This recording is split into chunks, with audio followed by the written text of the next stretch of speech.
it. And nothing could happen without God's permission. Ask Job. Ask Job. Which comest thou, Satan, from walking to and fro through the earth, seeking whom I may devour? The Almighty, hast thou considered my servant Job?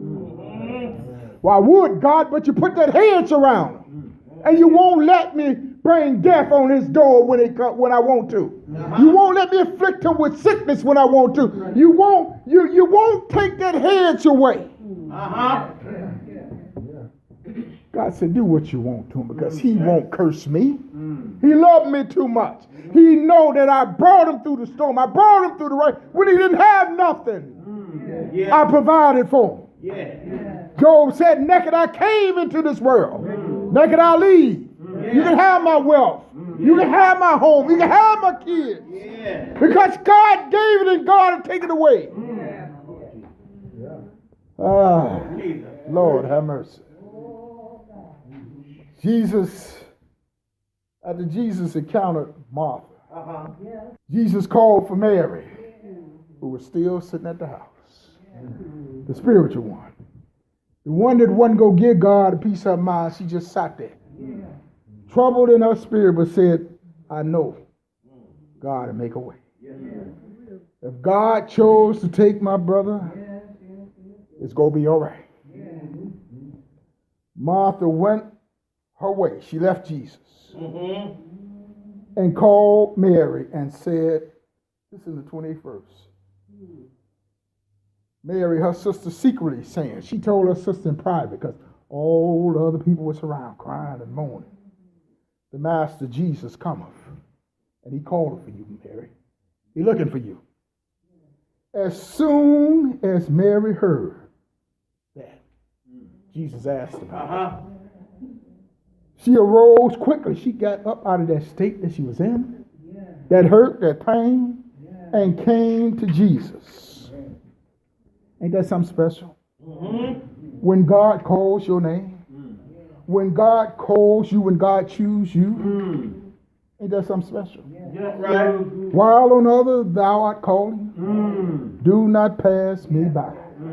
Oh Lord, that's my prayer. That's hundreds, that's thousands, that's millions around the world calling on God every day and every night. You know, I share this testimony. I don't like to give my personal testimonies too much.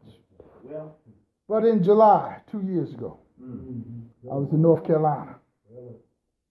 And I checked in the hospital because I knew if I got on that plane coming home, I wasn't going to make it home.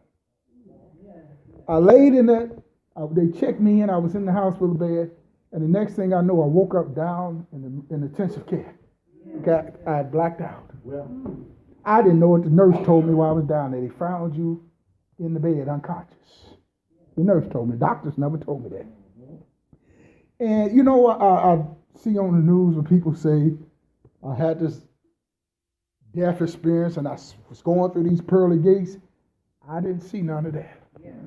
All I know that I was laying somewhere in a state of unconsciousness. But I heard the prayers of the righteous. I heard the prayers of the righteous down in my spirit. I heard Chinese prayers. I heard Asian prayers. I heard white prayers. I felt the prayers. And all of a sudden, I woke up. I came back to myself. They didn't move me from one place to another. My family didn't know where I was. They didn't know what was happening. And I lay there and my cell phone laying right there on that tray, that food tray where they put your food and stuff. It's laying there. And I got a thing on my mouth, this and that. And I grabbed my phone and I called I think my sister Trish or my mother, I don't remember which one did. And the nurse wrestling, trying to take the phone out my hand. Now, what you put it there for? Or God allowed it to be there when I came back to call somebody. God. A wonder, a miracle. Can't figure, you could say, well, you get up there every Sunday and pray like you do. Why did God let that happen? I can't explain that. All I can tell you is the end result. God, mercy, was with me. And I sit there, I'm like Mary, I sit there and I just study it. And I said to myself, he was dead. You was dead up there. And God spared you. Lord, have mercy. Lord, have mercy. God is a wonder. God is a miracle. Ah, Lord. And Mary rose and came to Jesus. And while Mary was talking to Jesus in that 32nd verse, Mary reiterated the words of Martha. If you were here, Jesus, my brother would not have died.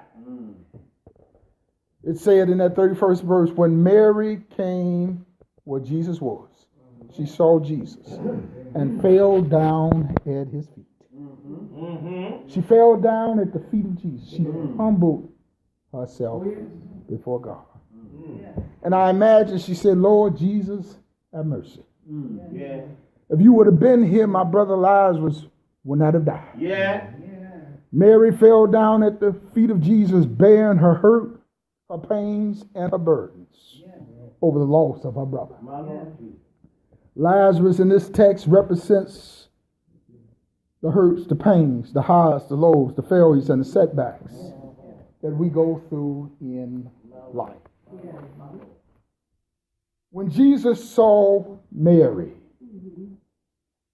weeping, when Jesus saw Mary crying, and those that came with her weeping and crying, Jesus groaned in his spirit. He was moved. He was touched by Mary. God does care about each and every one of us. Yes, it does. To come toward a close, in that 34th verse, Jesus said, where have ye laid Lazarus? Where have you laid your problems? What is your troubles? Where have you laid your burdens? What is it that hinders you?